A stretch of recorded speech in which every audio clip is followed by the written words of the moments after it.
He's back again, and about time too. And this time, it's not 2 months late. Hey! It's Jacket Game. Welcome back for more Pokemon Go PvP! This time I have some footage from my Rainbow Cup experiences with the Silph League PvP. That is June's Silph League tournament, I believe. For those of you not familiar with Silph League, let me get you caught up on the rules. For Rainbow Cup, like all Silph Leagues, it is in the Great League. You basically pick 6 Pokemon to use for the entire tournament, and each battle you have against a trainer is the best 2 out of 3. And you get to pick your 3 Pokemon you want to bring into the battle each time. For Rainbow Cup in particular, the rule set's a little bit more interesting. For one, you have to pick your Pokemon from a diverse pool of types. It's not a complete free-for-all, but Rainbow Cup in particular probably had the widest range of Pokemon to choose from. Those Pokemon were water, fire, electricity, grass, and bug types. Normally, a Silph League kind of limits your Pokemon types between 3, maybe 4. In exchange though, you had to have the Pokemon of these types be from one of the first 2 generations of Pokemon. That part is new for Silph League. However, even with the limitations in place, allowing for more types in the meta made things a bit more diverse. So I want to spend some time talking about my team in particular, because even for people who follow the PvP scene, some of them may be a bit interesting. If you're not familiar with Pokemon Go meta, especially within the Great League, these choices will seem even more odd to you. Plus, a couple of them really have a deep story that I'd like to share. I'll try to start with the least interesting and work my way up. First and foremost is Charizard, because Charizard is a good choice with his Blast Burn in any meta that is allowed in. And I already had Charizard set up from the last Silph League I took part in. Not the Nightmare Cup, but the one before, the Kingdom Cup. So that's why Charizard's there. I guess next up is Venusaur for similar reasons. I didn't use Venusaur before, but when I found that I had a Venusaur that powered up to exactly 1500 CP, that already had Frenzy Plant, I knew it was destiny. Granted, it's probably still not the best Venusaur, despite fitting into 1500 CP range perfectly, for reasons I'm not going to go into, because the meta of Great League, especially if you go into a hardcore level, can get way more complicated than you may imagine. Following that, I guess there was Speedrill. I'll be honest, I had a couple Fortress that I wanted to use, but not enough candies. Couldn't get enough candies. I've been reading up on some things for the PvP meta, and I've seen Beedrill come up once or twice, especially as a bug substitute for Fortress. So that's why I decided to use that guy. Up next is Swimmersby, my Azumarill. I have pretty fond memories of using Azumarill, especially in generations after it got the hidden ability Huge Power and was introduced as a fairy type. Since some of you may not know, I actually have my competitive phases with Pokemon. Trying to remember exactly in particular, but Gen 6, when the Mega Evolutions were introduced, was one of those high points in the competitive scene. In fact, if you dig through my channel and dig out some of the older videos I've done, you'll see a few Wi-Fi, tournament, and other sorts of Pokemon X and Y / Omega Ruby Alpha Sapphire battles in the mix there. And in that high time, Azumarill was one of my pride and joys. It's earned this name Swimmersby. For one, the Izzerby part rhymes with another popular Pokemon in that time frame that also had the Huge Power ability. The swim part of Swimmersby was due to the whole keep on swimming, This is a song from a Pixar film. Hopefully I'm not singing it well enough to get copyright infringed by Disney. Because my favorite combination with Azurill was the choice band set. So it could just keep on swimming, keep using the swim over and over again. Keep on swimming. Jeez, you're not here for that. I think I got the point home across. I love Swimmer Speed and I love a good excuse to use it again.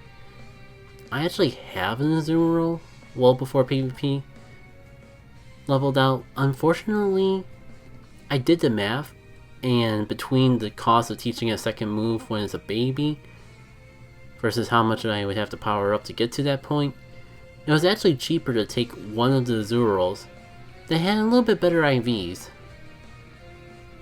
Teach it a second move, evolve it, and then power that thing up. Regardless though, I am still proud of my Swimmer Speed, whether it's old or new.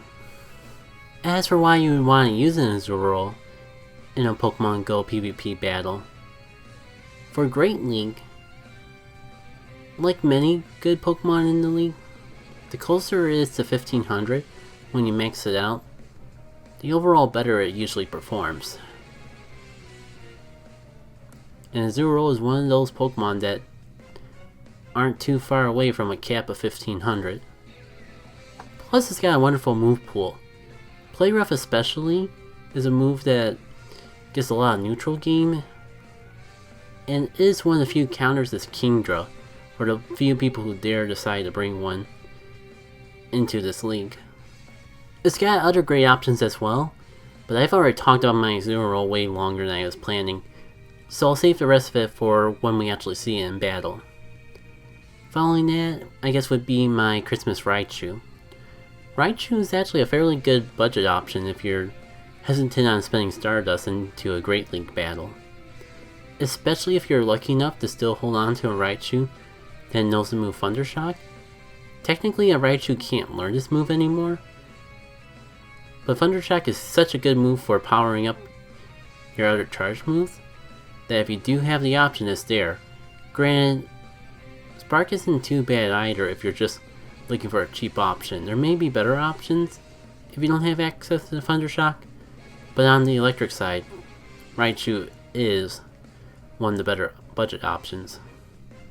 And I think the fact that the Raichu that I have that has the best potential for Great League just so happened to have a holiday hat was all too perfect.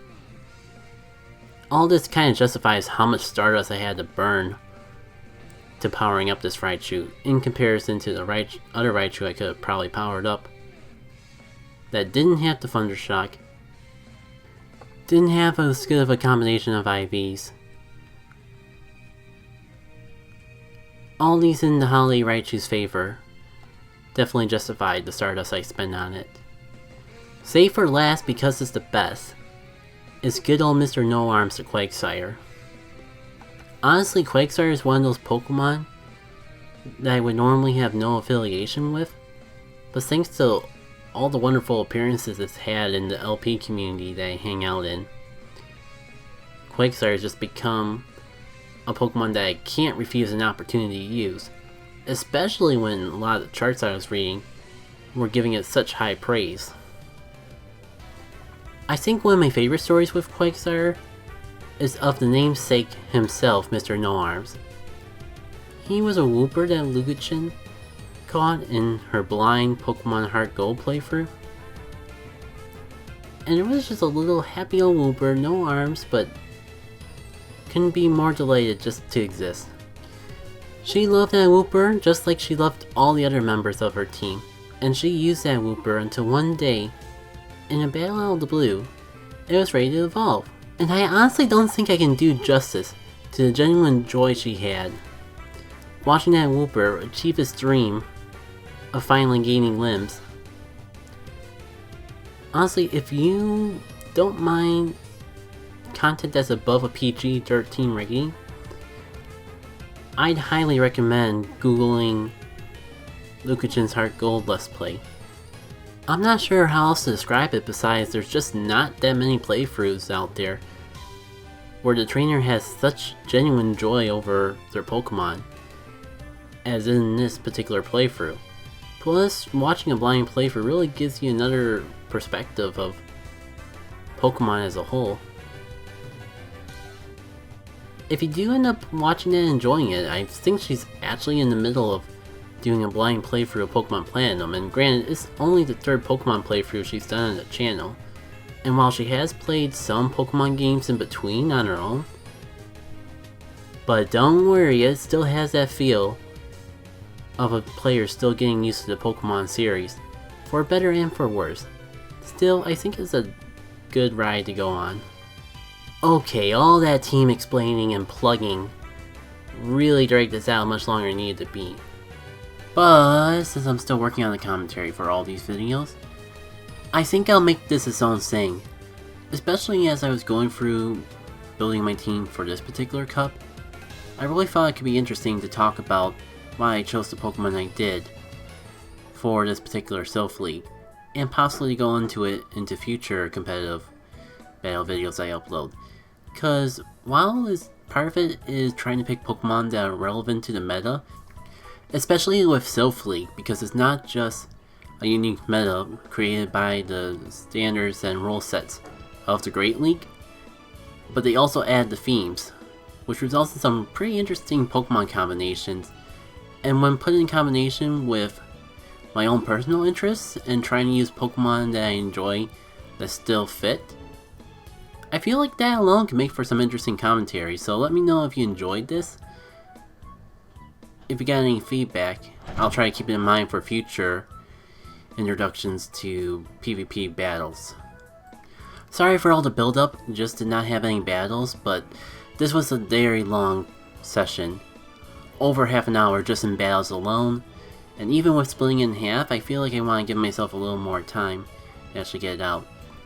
But with the way my upload schedule is currently, I'll definitely have part 1 ready by the time this goes live. So I'll definitely have it ready for the next Pokemon Go Friday. But maybe if I'm real far ahead, I'll even upload it within a day of uploading this. No promises on that, but I can promise that you won't be waiting too long for the PvP battles to actually begin. So with all that said, take care.